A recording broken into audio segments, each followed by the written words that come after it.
Katie Morgan never thought her life as a spaceship mechanic would lead her to this moment, standing in the center of an alien arena with sand beneath her feet and 50,000 alien eyes watching her every move from the towering seats above. 3 months ago, she had been fixing engines on the mining station near Jupiter when the slavers came with their advanced ships and weapons that Earth defenses could not stop, and they took her along with dozens of other humans to sell across the galaxy. Now, she stood in the gladiator pits of the Zephyrin Empire, where humans were considered nothing more than primitive animals, barely smart enough to provide entertainment for the more advanced species who ruled the stars. The arena was massive with walls that reached up 200 feet made from some kind of metal that changed color in the light, and the crowd was a mix of different alien races she had learned to recognize during her time as a prisoner.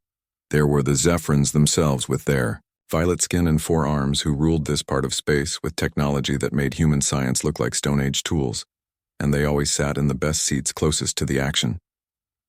The Garathians were there too with their scaled bodies and razor-sharp teeth standing 12 feet tall and built for war, which made them natural fighters who often participated in the games themselves.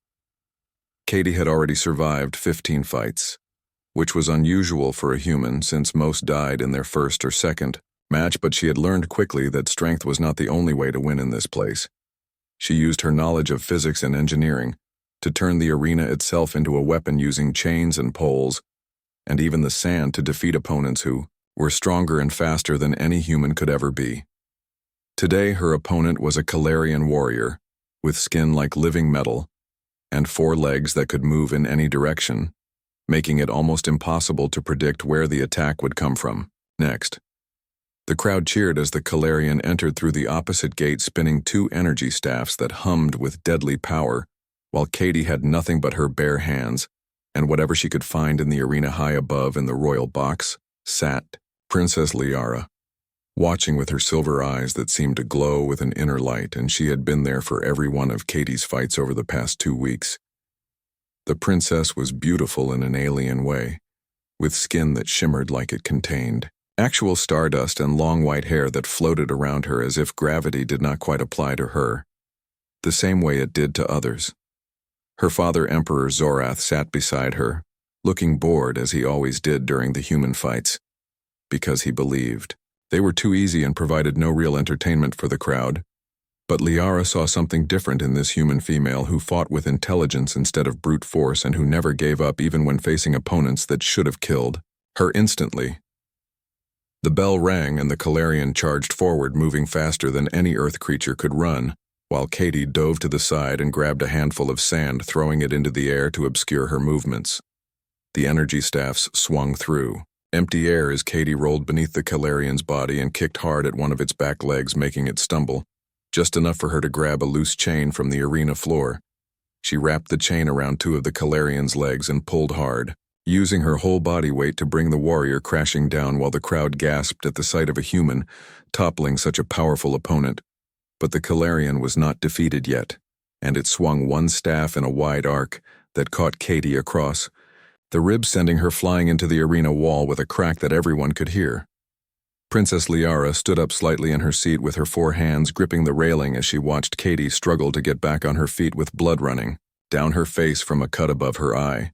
The Emperor noticed his daughter's reaction and frowned because it was not proper for royalty to show concern for lesser beings, especially not for humans who were barely considered sentient by Empire standards. Katie pushed herself up using the wall for support and faced the Calarian again, who was now free from the chain and advancing slowly, like it was enjoying the moment before the kill. She noticed a broken piece of metal sticking out from the wall where she had hit it and quickly pulled it free just as the Calarian raised both staffs to deliver the final blow. At the last second, Katie dropped and slid between the warrior's legs, dragging the sharp metal across the back of its knee joints where the armor was weakest, causing green blood to spray across the sand. The Calarian fell to its knees, howling in pain, and Katie jumped on its back, wrapping the chain around its neck, not to kill but to force submission, which came after a long struggle that left both fighters exhausted.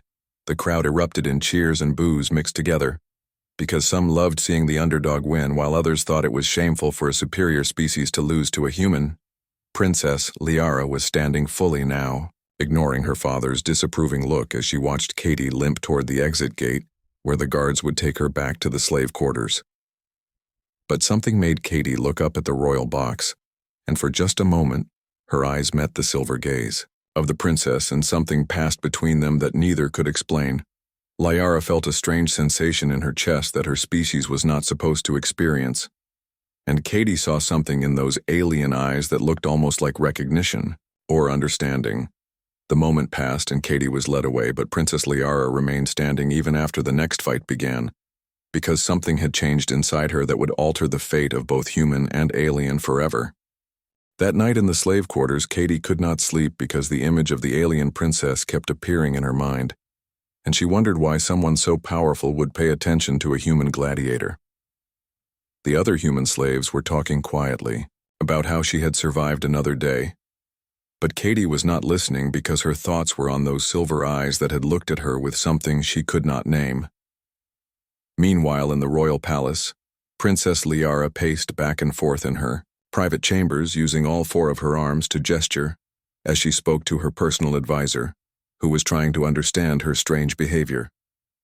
The advisor was an old Zephyrin named Korvax, who had served the royal family for 300 years and had never seen a princess show interest in the gladiator games beyond casual entertainment. Liara tried to explain that the human female fought differently than any warrior she had ever seen, using creativity and intelligence instead of just strength, and that fascinated her in ways she could not fully understand. Korvax reminded her that humans were classified as a primitive species with short lifespans and limited intelligence, according to all the scientific studies done by the Empire over the past 50 years. But Liara had been watching Katie for weeks now, and she saw problem-solving abilities that rivaled any advanced species, and a determination that seemed impossible for such a physically weak being. She decided that night to do something that had never been done in the history of the Empire, and she would visit the slave quarters personally to speak with the human Korvax, tried to stop her saying it was beneath her station, and would cause scandal if anyone found out. But Liara used her royal authority to command his silence and cooperation. She disguised herself in simple robes that covered her distinctive features and took a secret passage down to the lower levels of the arena complex where the slaves were kept, in cells. The conditions were terrible, with dozens of beings crammed into small spaces with barely enough food and water to survive, and the smell made Liara feel sick, even though she tried not to show it. Katie was sitting in a corner of her cell, treating her wounds with torn pieces of cloth when she heard footsteps approaching, which was unusual since the guards never came at this hour. Through the bars, she saw a hooded figure stop in front of her cell, and then 4 hands push back the hood to reveal the face that had been haunting her thoughts all evening. Princess Liara looked at Katie through the bars and spoke in perfect English, which surprised Katie since most aliens used translation devices that made their words sound mechanical and wrong. She asked Katie how she had learned to fight like that, and where she had gained the knowledge to defeat warriors who had trained their entire lives for combat. Katie stood up slowly, not sure if this was real or some kind of dream, brought on by the head injury she had suffered during the fight earlier that day. She explained that on Earth she had been an engineer who fixed things, and solving problems was what humans did best, whether it was building machines or surviving impossible situations. Liara listened with fascination as Katie talked about human creativity and adaptability, and how their species had gone from caves to space travel in just a few thousand years. The princess reached through the bars with one hand, and Katie found herself moving closer until their fingers almost touched, with only the cold metal between them. Liara said she had never met a being who thought the way Katie did, and that watching her fight had awakened feelings that her species had bred out of themselves centuries ago. She talked about how the Zephyrins had become so advanced that they had forgotten what it meant to struggle and overcome, and how they viewed emotion as a weakness to be eliminated. But watching Katie fight with such passion and refuse to give up even when facing death had made Liara question everything she had been taught about primitive species and about her own people. Katie asked why the princess was taking such a risk by coming here, and Liara admitted she did not fully understand it herself, only that she felt drawn to learn more about humans and about Katie specifically. Their conversation was interrupted by the sound of guards approaching, and Liara quickly pulled her hood back up, But before leaving, she whispered that she would find a way to help Katie. The next day, Katie was brought to the arena again, but this time something was different, as she was given actual armor and a weapon, which never happened for human slaves.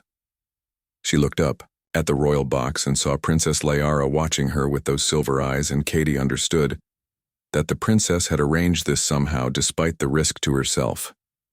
Her opponent today was another human, which was rare since the aliens preferred to watch different species fight each other. But Katie recognized the man as someone from her mining station. His name was Paul, and he had been a security officer before the slavers took them, and now they were expected to fight each other for the entertainment of the crowd. Katie tried to talk to him to find another way, but Paul had been broken by months of captivity and attacked her with desperate fury, believing that only one of them would survive.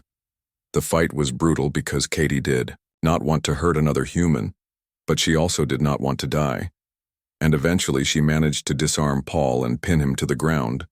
Instead of killing him, which was expected, she helped him stand and raised his arm along with hers, showing the crowd that humans could choose mercy even in the arena. The crowd went silent, not knowing how to react to this display of compassion from what they considered primitive beings, and all eyes turned to the Emperor to see what he would do. Emperor Zorath stood up angrily, ready to order both humans killed for defying the rules of the arena. But Princess Liara stood up too, and spoke before her father could give the command. She announced to everyone that these humans had shown honor and intelligence that deserved recognition, and that the Empire should reconsider how they classified and treated the species from Earth. The Emperor was furious at his daughter for speaking out, but the crowd was murmuring with interest, and some were even agreeing that the humans had proven themselves to be more than simple animals. That night, Liara came to Katie again, but this time she brought keys and opened the cell door, telling Katie that change was coming. But first they needed to survive what would happen tomorrow. Katie followed Princess Liara through dark corridors beneath the arena that she never knew existed, while the princess used her knowledge of secret passages to avoid the guards who would kill them both if they were discovered. They emerged in a hidden room filled with ancient weapons and armor from different worlds that had been collected over centuries of gladiator battles and conquest. By the Zephyrin Empire, Liara explained that tomorrow the Emperor would announce a special tournament to celebrate the anniversary of their victory over the Calarian rebels, and Katie would be forced to fight the champion of the arena. The champion was a creature called Thax, who had never lost a fight in 20 years and had killed over 300 opponents, including several humans who had been brought to the arena before Katie arrived. But Liara had a plan that went beyond just surviving the fight, because she intended to invoke an ancient law that would change everything if Katie could stay alive long enough. She pulled out a datapad and showed Katie recordings of Thax fighting, and together they studied every move, looking for weaknesses in what seemed like an unstoppable killing machine. Thax was huge, with 6 arms and skin that could harden like diamond when struck, and most opponents died in the first few seconds before they could even understand what they were fighting. Katie noticed that Thax always attacked in the same pattern, using his upper arms first, then following with the middle and lower pairs in a sequence that never changed. Liara was impressed that Katie could see patterns that trained warriors had missed, and she realized that human minds worked differently than any species she had encountered. They spent hours going through the recordings and discussing strategy, while Liara taught Katie about the weak points in Thax's anatomy that were not obvious to someone unfamiliar with his species. As dawn approached, Liara knew she had to return to the palace before her absence was noticed, but she did not want to leave Katie alone to face what was coming. She reached out with all 4 hands and took Katie's hands in hers, and for a moment, they stood there in silence, feeling something building between them that neither had words to describe. Liara said that no matter what happened tomorrow, Katie had already changed her forever by showing her that strength came in forms she had never imagined possible. Katie squeezed the alien hands holding hers and promised that she would survive, because now she had something worth fighting for, beyond just her own life. When Liara left, Katie stayed in the hidden room studying the weapons and choosing ones that would work with the strategy they had developed together through the night. The next day, the arena was packed with more beings than Katie had ever seen, including representatives from other empires who had come to watch the anniversary celebration. Katie was brought out in chains as usual. But this Time the crowd was different, with some actually cheering for her after what had happened yesterday with Paul. The Emperor stood and gave a speech about the might of the Zephyrin Empire and how today they would see why no species could stand against them in battle. Then Thax entered the arena, and the crowd went wild as the massive creature roared and beat his 6 arms against his chest, making sounds like thunder echoing off the walls. Katie felt fear, but also determination as she remembered everything Liara had taught her, and she picked up the weapons she had been allowed to choose for this special fight. The bell rang, and Thax charged forward, moving faster than something that size should be able to move, with all 6 arms reaching out to grab and tear. Katie did not run away, but instead ran toward him and at the last second dropped and slid between his legs, slashing at the back of his knees with energized blades. Thax spun around faster than expected and caught Katie with one massive hand, lifting her off the ground and beginning to squeeze the life out of her. But Katie had expected this and used the blade in her other hand to strike at the exact nerve cluster Liara had shown her making.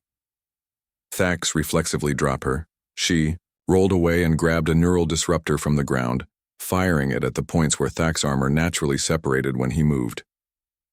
The creature howled in rage and pain as his nervous system was overwhelmed, and Katie kept moving, never staying in one place long enough for him to focus his attacks. Princess Liara was standing in her box, gripping the rail so hard that her knuckles had turned white as she watched Katie execute the strategy they had planned perfectly. The fight went on for what seemed like hours, with Katie using every trick and technique while Thax grew more frustrated and sloppy as his usual overwhelming force failed. Finally, Katie managed to wrap an energy net around 3 of Thax's arms, binding them together and limiting his movement enough that she could get close. She jumped on his back and pressed the neural disruptor against the base of his skull, where Liara had said his species kept their primary nerve center. Thax froze, completely paralyzed, but still conscious, as Katie held the disruptor in place and looked up at the Emperor, waiting for his decision. The crowd was screaming with excitement because no one had ever defeated Thax, and certainly not a human who everyone considered the weakest species in the galaxy. Emperor Zorath was about to order Katie killed anyway because her victory was an embarrassment to everything the Empire stood for when Princess Liara spoke loud enough for everyone to hear. She invoked the right of championship, which stated that any royal family member could claim a victorious gladiator as their personal champion if they proved themselves against the best warrior available. The Emperor turned to his daughter in shock and anger, but the law was ancient and sacred, and even he could not deny it without the Council of Nobles agreeing. Liara descended to the arena floor and walked straight to Katie, who was still holding Thax paralyzed and wondering what would happen next in this insane situation. The princess announced that Katie Morgan was now her champion and under royal protection, and anyone who challenged this would be challenging the royal family itself. The arena fell into chaos as nobles shouted objections and crowds cheered or booed, while Katie stood there covered in blood and dirt, looking at the alien princess who had just saved her life.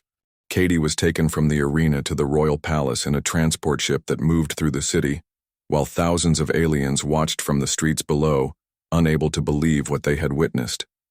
The palace was beyond anything Katie had ever imagined, with towers that reached into the clouds and walls made of materials that shifted between solid and transparent, depending on the angle of view. Princess Liara personally led Katie to a suite of rooms that would be hers as the royal champion, and Katie stood in shock looking at the luxury after months of sleeping on stone floors. There was a bed that adjusted to her body shape and windows, showing the entire alien city spread out below, with ships flying between buildings like cars on invisible roads. Liara explained that as her champion, Katie would have to learn about Zephyrin culture and politics because she would be representing the princess in official functions and meetings. Katie asked why Liara was doing all this and risking her position for a human she barely knew, when it would have been easier to let things continue as they were. The princess walked to the window and looked out at her world with all 4 arms clasped behind her back as she tried to find words for feelings her species did not usually acknowledge. She said that for her entire life she had followed every rule and tradition without question, believing that the Zephyrin way was perfect and that emotion was weakness. But watching Katie fight with such fierce determination and seeing her show mercy to another human had made Liara realize that her people had lost something important in their evolution. They had gained technology and power, but lost the ability to feel deeply or to fight for something beyond mere survival and dominance over other species. Katie moved closer to Liara and said that humans might be primitive by galactic standards, but they knew that the best parts of life came from connections with others. The next days were filled with lessons as Katie learned to read Zephyrin writing and understand the complex politics of the Empire, while also training to fulfill her role as champion. Other nobles sent their own champions to test her, and Katie had to fight several duels, though none were to the death thanks to her new protected status. Each victory made the situation more tense as conservatives in the Empire grew angry that a human was defeating their best warriors and representing royal authority. Emperor Zorath summoned Katie to the throne room, where hundreds of nobles had gathered to demand that he override his daughter's choice and remove the human from her position. He asked Katie directly what made her think she deserved to stand among superior beings who had conquered stars when humans had barely left their own solar system. Katie looked around the room at aliens who saw her as nothing more than an animal, and then spoke with a confidence that surprised even her. She said that humans might not have advanced technology, but they had something the Zephyrins had forgotten, which was the ability to adapt and overcome through determination, rather than just superior force. She pointed out that she had defeated their champions not through strength but through creativity and strategy, which proved that different kinds of intelligence had value. One noble laughed and said that humans were too emotional and weak to survive in the larger galaxy, where only the strong deserved to rule. Katie responded by asking if strength without wisdom was really strength at all, or if it was just brutality dressed up in fancy technology and tradition. Princess Liara watched from her place beside her father's throne and felt something she had never experienced before, which was pride in another being and fear for their safety.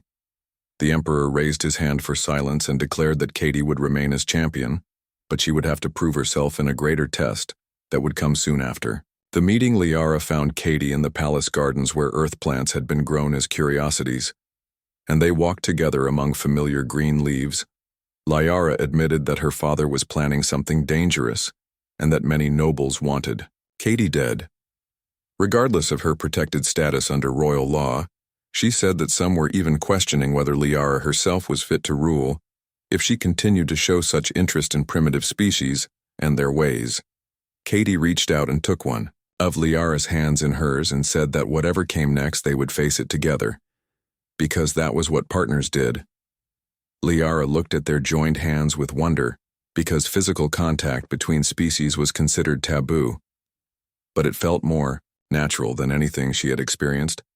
That night an assassin came for Katie using technology that made them invisible to the palace sensors, but Katie heard them breathing and rolled away, just as a blade struck her pillow.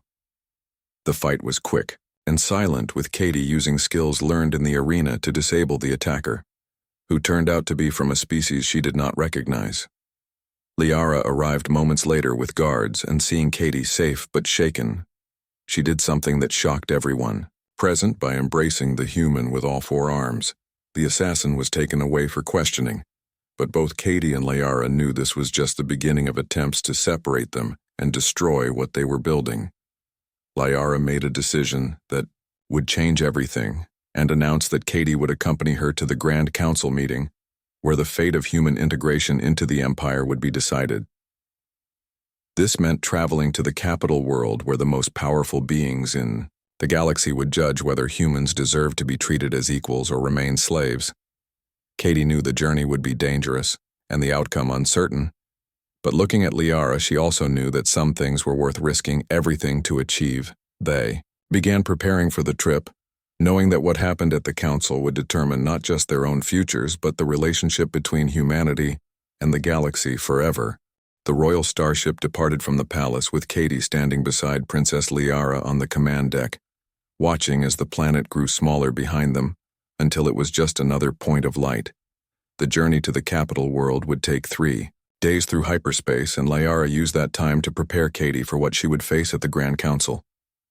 She explained that the council consisted of representatives from every major species in the Empire, and many of them had slaves from Earth who they considered property.